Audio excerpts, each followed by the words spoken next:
Hallo liebe Freunde der Werkstatt, wie versprochen gibt es heute den zweiten Teil unserer selbstgebauten Powerstation. Ich habe da noch ein paar Veränderungen vorgenommen, Verbesserungen. Ich hatte ein bisschen Zeit, um die zu testen und das werde ich euch heute zeigen. Das Video ist in 7 Kapitel unterteilt. Kapitel 1, warum habe ich die mit diesen Werkzeugakkus gebaut? Ich zeige euch auch Alternativen mit anderen Batterien. Ich zeige euch Vor- und Nachteile, wenn man das so baut. Die Verbesserungen, die ich noch vorgenommen habe. Und dann werden wir das Ganze in Betrieb nehmen. Nützliche Erweiterungen, die man noch hinzufügen könnte. In Kapitel 4 testen wir das Ganze mit verschiedenen Geräten. Und ich zeige euch die fast unbegrenzten Möglichkeiten dieser Powerstation. Kostenzusammenstellung, eine Materialliste. Nummer 6 wäre dann das Laden. Wie können wir das Ganze wieder aufladen? In Kapitel 7 gibt es dann noch das aktuelle Schema. Ich habe das noch ein bisschen übersichtlicher gezeichnet, inklusive den Erweiterungen, die ich da noch hinzugefügt habe. Warum habe ich mir diese Powerstation gebaut? Ich wollte eine kleine, leichte und günstige Stromversorgung, die ich überall mitnehmen kann. Die soll mich 1 bis 2 Tage mit Strom versorgen und absolut jedes Gerät betreiben, das ich will, oder jeden Akku oder eine andere Batterie wieder aufladen. Deshalb habe ich auch diverse variable Ausgänge gebaut. Die kann ich selber einstellen, welche Spannung ich da drauf haben will. Somit habe ich bis etwa 800 Watt, kann ich alles einstecken und Spannungen bis 36 Volt. Ich brauche meine Powerstation beim Campieren, lade mein Fotoequipment wieder, meine Stirnlampe, stecke jedes erdenkliche Gerät ein. Oder auch beim Fischen kann ich mein Fischradar einstecken, den Radio, Handy wieder aufladen. Homeoffice in der Natur, ich arbeite den ganzen Tag, stecke einen Drucker ein, Laptop, Lautsprecher. Funktioniert den ganzen Tag oder mit Freunden beim Grillieren, mache ich Musik, Kühlbox, wenn es dunkel wird, ein paar Lampen einstecken. Die Möglichkeiten sind ziemlich unbegrenzt. Kommen wir zu den Vorteilen. Das teuerste an einer Powerstation ist immer der Akku. Wenn ihr so wie ich solche Akkus zu Hause habt, dann müsst ihr kein Geld ausgeben für einen anderen Akku. Und das Schöne ist, wenn ich am Wochenende weggehe, nehme ich die zu meiner Bohrmaschine raus, stecke die da rein, nehme vielleicht noch 3 oder 6 Reserve mit, je nachdem was ich vorhabe. Und nach dem Wochenende stecke ich die wieder ein in meine Bohrmaschine. Habe ich eine zweite Verwendung dafür gefunden, ohne zusätzliche Kosten. Was auch super ist, falls mal ein Akku kaputt geht, nehme ich den da raus, mache einen neuen rein und muss nicht für mehrere 100 Euro ein komplettes Akkupack kaufen oder eine neue Batterie. Und so ein Akku bekommt man in der Aktion vielleicht für 30 Euro. Die Nachteile, die wir haben, sehen wir dann in Kapitel 6, und zwar beim Laden gibt es da einige Nachteile. Was gibt es noch für Alternativen? Man könnte eine Bleisäurebatterie nehmen, würde ich aber nicht empfehlen, denn nach 40-50% Energie, die ihr da rauszieht, ist die schon entladen, groß und schwer. Zweite Möglichkeit wäre so ein Lithium-Ionen-Akku selber zu bauen. Dafür müsstet ihr aber Ahnung haben davon. Das sollte nicht jeder machen, das kann gefährlich sein. Ich habe mir hier mal einen gebaut, das ist ein 48 Volt Akku mit 700 Wattstunden, mit einem genialen BMS drauf, das ich per App steuern kann, und alles Erdenkliche kann ich da programmieren. Habe ich auch mal ein Video gemacht, könnt ihr hier sehen.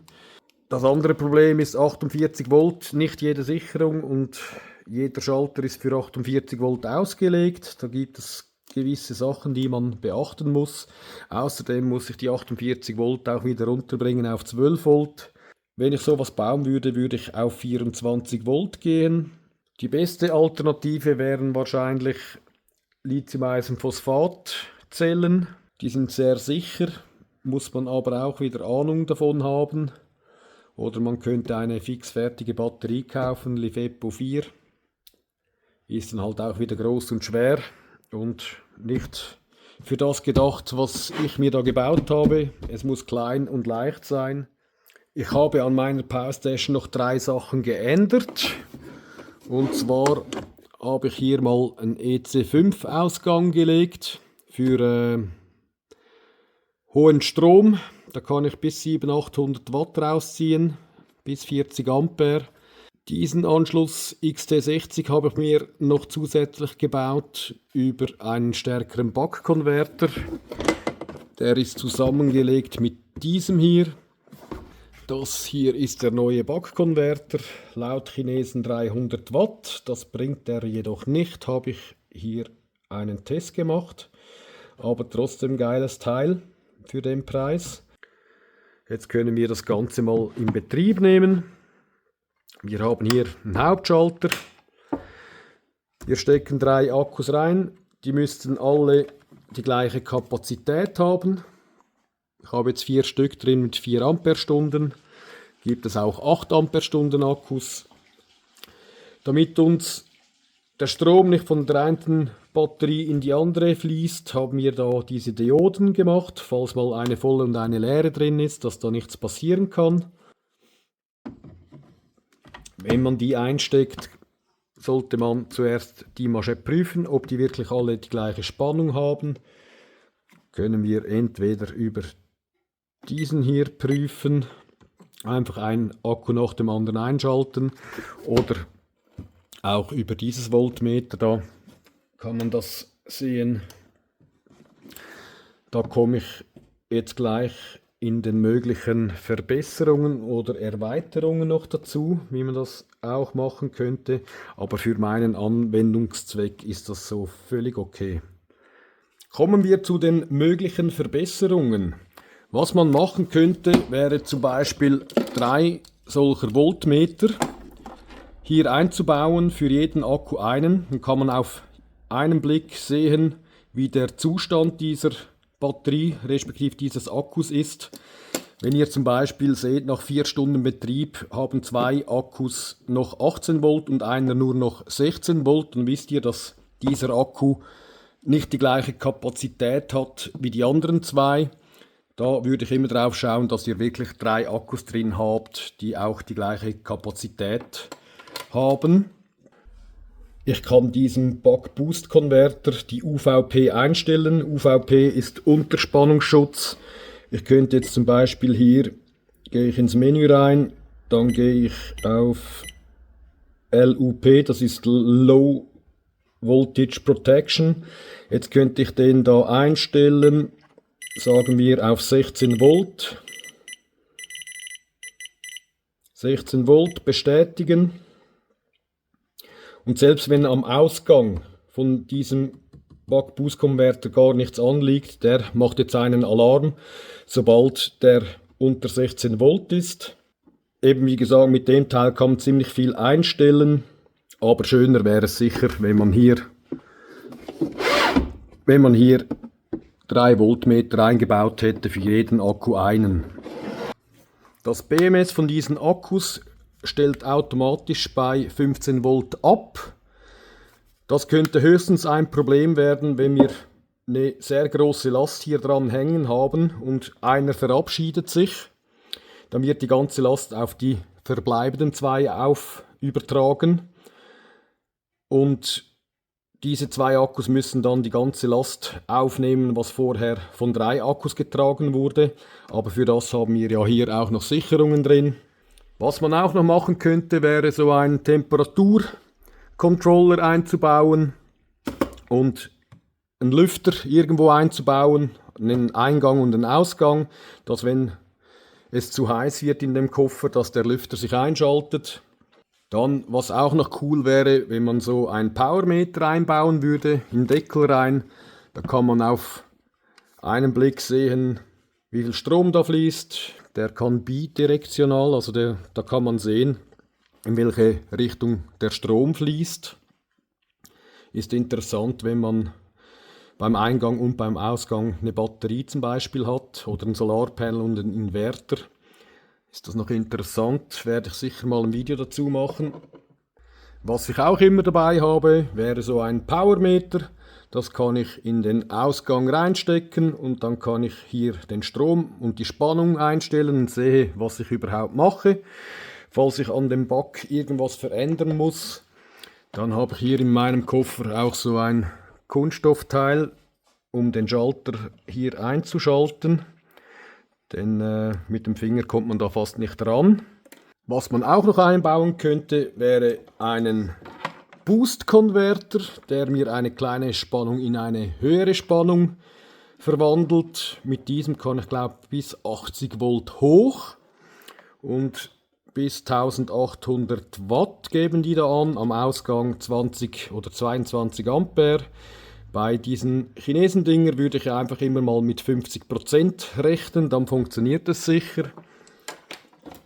Wir haben ja hier eigentlich das gleiche, nur mit 6 Ampere am Ausgang, also da können wir maximal 120 Watt können wir da rausholen. Aber mit dem Boost-Konverter wäre sicher auch noch eine coole Möglichkeit.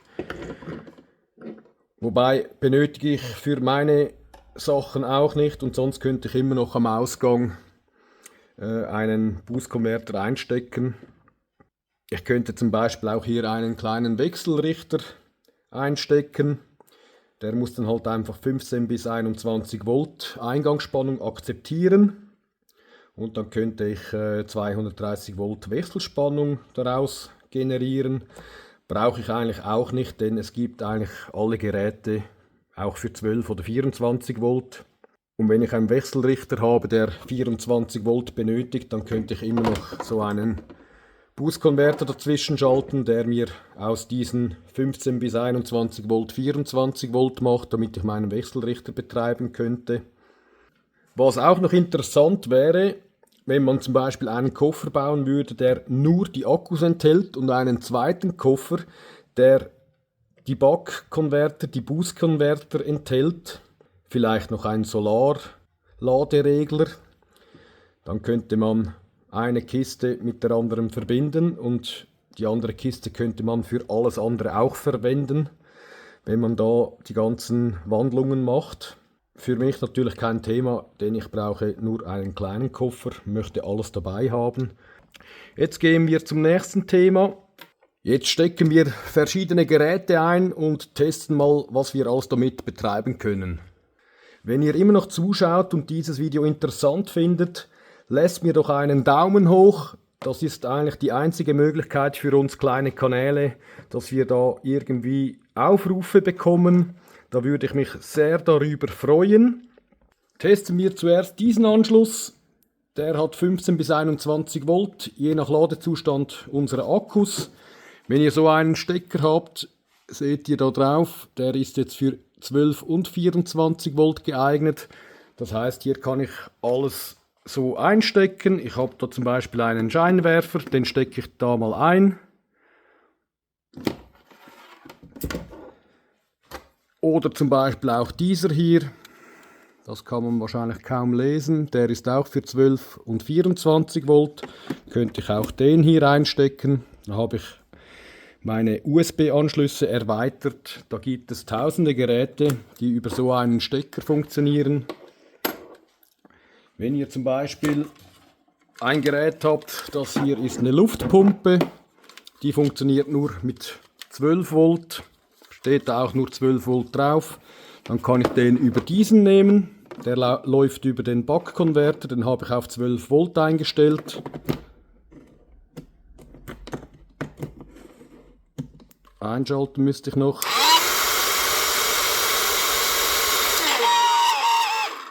Der macht schöne Geräusche. Was ich auch immer noch aufschreibe, ist der Anlaufstrom, Einschaltstrom, Inrush. Der hat jetzt 13,7 Ampere, braucht er beim Einschalten. Das funktioniert da auch. Oder was ich auch machen kann, ich habe hier einen WLAN-Router, aus welchem Grund auch immer, wenn man im Wald einen WLAN-Router betreiben will. Der hat jetzt auch 12 Volt Könnte ich auch hier einstecken, müsste ich einfach einen Adapter machen auf Zigarette oder einen Adapter auf XT60. Was habe ich noch? Das ist ein 12 Volt Kompressor. Brauche ich 12 Volt, muss ich hier einstecken. Wenn es mal ein bisschen mehr Strom sein darf, hier habe ich ein 12 Volt Heizelement. Kann ich hier vorne, das ist mein 12 Volt Ausgang, den habe ich auf 12 Volt eingeschaltet mit diesem zusammen. Könnte ich auch den einstecken. Kühlbox könnt ihr auch einstecken, wenn ihr einen normalen habt für 12 Volt hier. Wenn der 12 bis 24 Volt verträgt hier. Kompressor, Kühlschrank 35 Watt habe ich auch getestet. Habe da so einen Engel Kompressorkühlschrank eingesteckt. Funktioniert auch wunderbar, auch kein Problem mit Anlaufstrom. Funktioniert alles. Wie gesagt, hier sind die höheren Ausgänge. Da das übliche, das USB-Zeugs, bis 65 Watt kann ich da. Ich kann da mein iPad laden, mein Laptop und alles betreiben, was mit USB ist. Ich kann hier auch meine kleinen Akkuscheinwerfer wieder aufladen. Vielleicht auch interessant für jemand, der in der Wildnis fotografiert oder filmt. Die haben meistens noch spezielle Spannungen. Könnte man über den Ausgang von diesem alles einstellen. Wie gesagt, ich glaube 2 bis 36 Volt kann ich alles einstellen. Mit dem kann ich auch ein Akku laden oder eben eine spezielle Spannung einstellen. Der geht mir auf diesen Ausgang. Das könnten wir jetzt gleich schnell testen. Das habe ich mit meiner Autobatterie gemacht, die war leer. Den kann ich jetzt schnell einstellen. Hier kann ich zuerst die Stromstärke einstellen, das ist gut, 5,8 Ampere. Dann stelle ich die Spannung ein, die gewünschte. Meine Bleisäurebatterie, die wird ungefähr mit 14,4 Volt geladen, 14,5. Ich stelle jetzt da mal 14,4 Volt ein, ungefähr so. Jetzt ist das auch eingestellt. Ich könnte da noch den programmieren, dass er nach einer Stunde abschaltet oder was auch immer. Könnte ich direkt hier rein. Man muss natürlich auch immer die richtigen Adapter haben. Den kann ich jetzt da einstecken. Stecke dieses Teil direkt in meinen Zigarettenanzünder im Auto und drücke hier Start. Und dann fängt er an zu laden. Klar, ihr müsst jetzt nicht kommen mit der Ladekurve von einer Bleisäurebatterie. Das ist jetzt für einen Notfall, damit ich mein Auto wieder starten kann. Aber das funktioniert wunderbar. Ich könnte natürlich auch hier einstecken und direkt an die Batterie. Hier ist noch meine Lieblingsanwendung. Mein Internetradio benötigt 9 Volt. Habe ich mir auch einen Adapter gebaut. Stecke den da ein und schalte ein.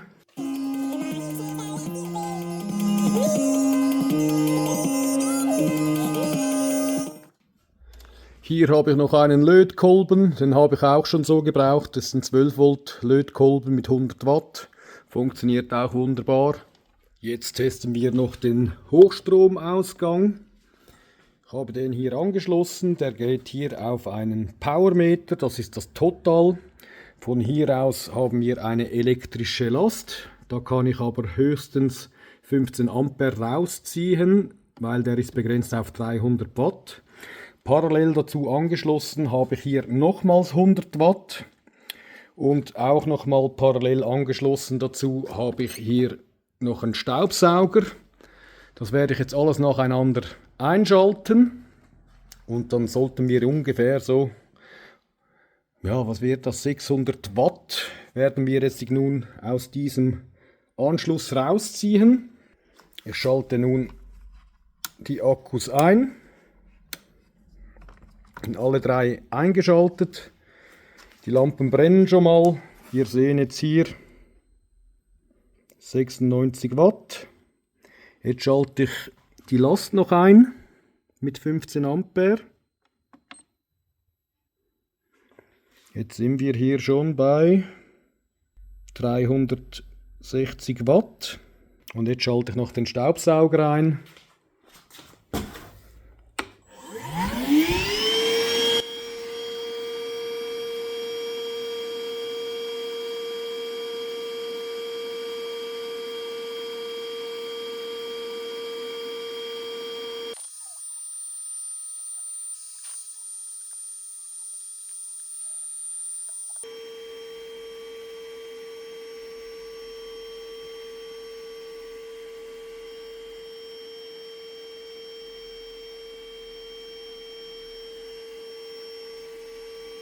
Das ist jetzt gerade ein super Beispiel. Wie ihr gesehen habt, wurde dieser Akku heiß. Ich habe diesen Akku jetzt hier reingesteckt und hier zwei andere. Jetzt mache ich den ganzen Test nochmals und messe das nochmal mit der Wärmebildkamera. Hier auch wieder das noch dazu. 20 Ampere und den Staubsauger wieder einschalten.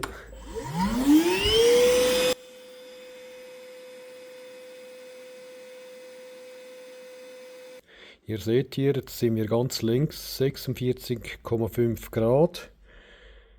Dieser hier ist 39, 38 und dieser hier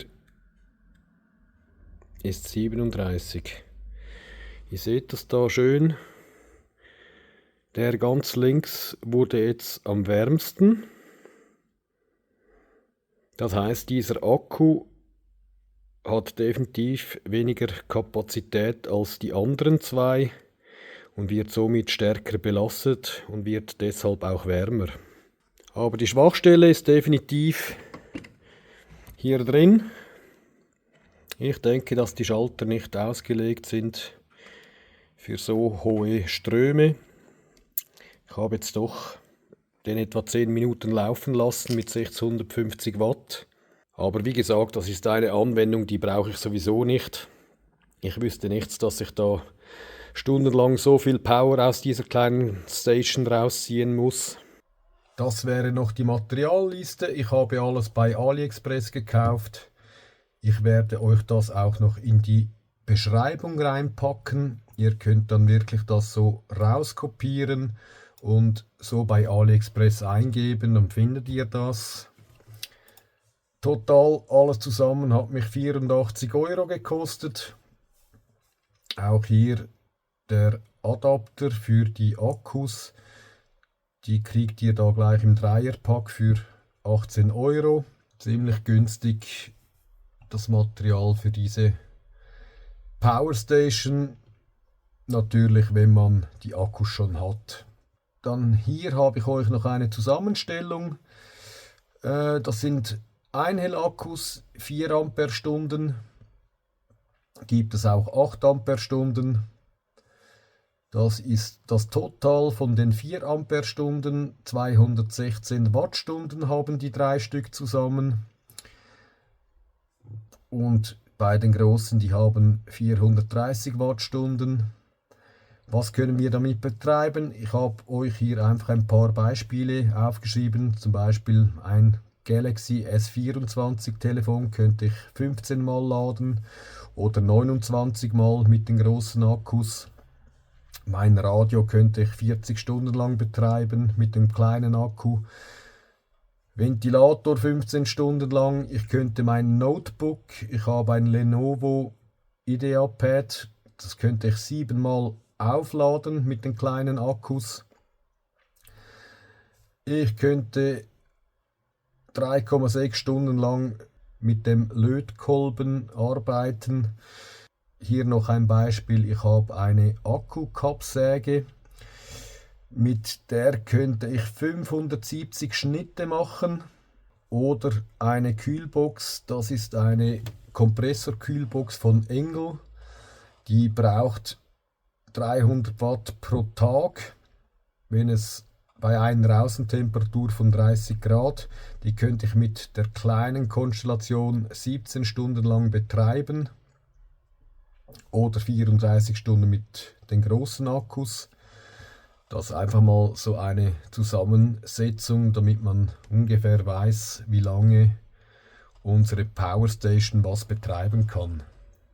Kommen wir zum Laden. Grundsätzlich haben wir die gebaut, damit wir die mit den normalen Ladestationen wieder aufladen können an 230 Volt. Es gibt auch Original-Ladegeräte, die so einen 12-Volt-Stecker haben fürs Auto. Nur die sind extrem teuer, kosten ungefähr 70 Euro pro Stück, mal 3, 210 Euro. Das ist ziemlich teuer, aber es bleibt uns fast nichts anderes übrig, denn ich habe auch in China solche bestellt, die kosten etwa 13 Euro. Nur von denen würde ich euch abraten, habe ich hier auch mal einen Test gemacht. Falls man trotzdem solche kauft, die teuren, könnte man die im Auto laden, muss man natürlich aufpassen. Eine Steckdose im Auto ist meistens auf 10 Ampere abgesichert. So ein Teil hat ungefähr 70 Watt, da kommen wir auf 210 Watt, also ihr könnt nicht alle 3 parallel schalten, also die Kabel zusammen machen und mit einem Stecker rein, das ist zu viel Power für die Steckdose. Ihr müsst das aufteilen. Ihr könnt natürlich auch direkt an der Autobatterie laden. Ist natürlich auch die Frage, wie stark ist eure Batterie, nicht, dass ihr dann nachher das Auto nicht mehr starten könnt. Dann gäbe es natürlich eine Möglichkeit, das so zu laden. Ein Solarpanel auf einen Charge Controller, am besten ein MPPT, die sind effektiver. Der lässt uns hinten die 12 Volt raus, aber eben wie gesagt, wir haben dann 200 Watt, braucht ziemlich ein starkes Solarpanel. Der normale Weg, wie man so etwas macht, wäre dann, dass man vom Charge Controller zum Beispiel auf eine normale Bleisäurebatterie geht und von der Batterie wird dann nachher geladen. Das ist unser Puffer. So funktioniert das. So können wir das auch machen.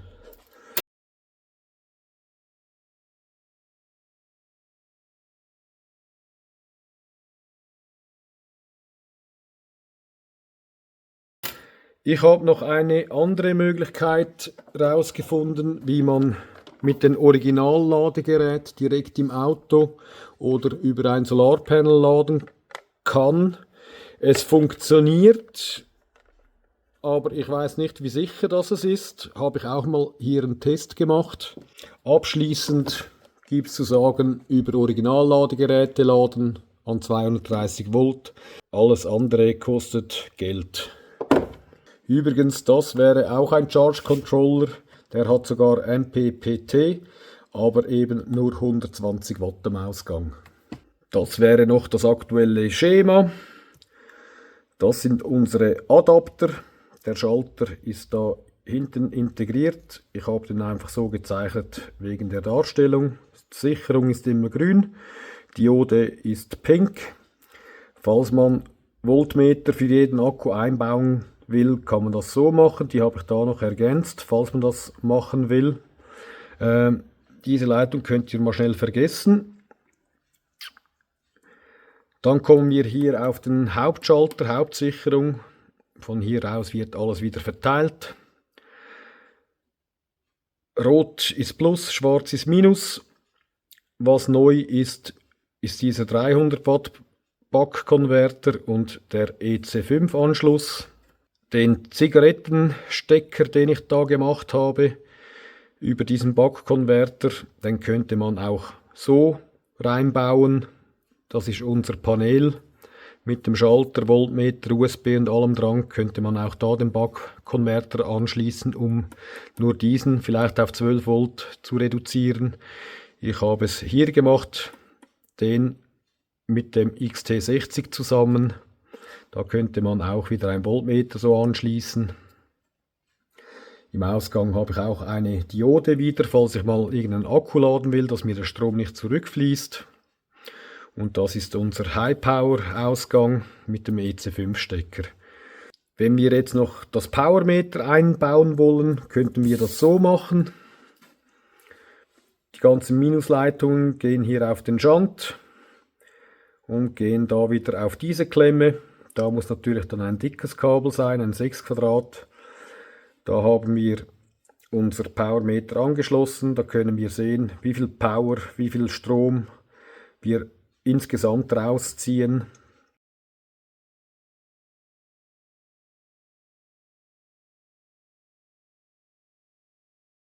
Das wurde jetzt auch wieder ein langes Video. Ich hoffe, es hat euch gefallen. Vergisst den Daumen hoch nicht und bis zum nächsten Mal. Dankeschön fürs Zuschauen.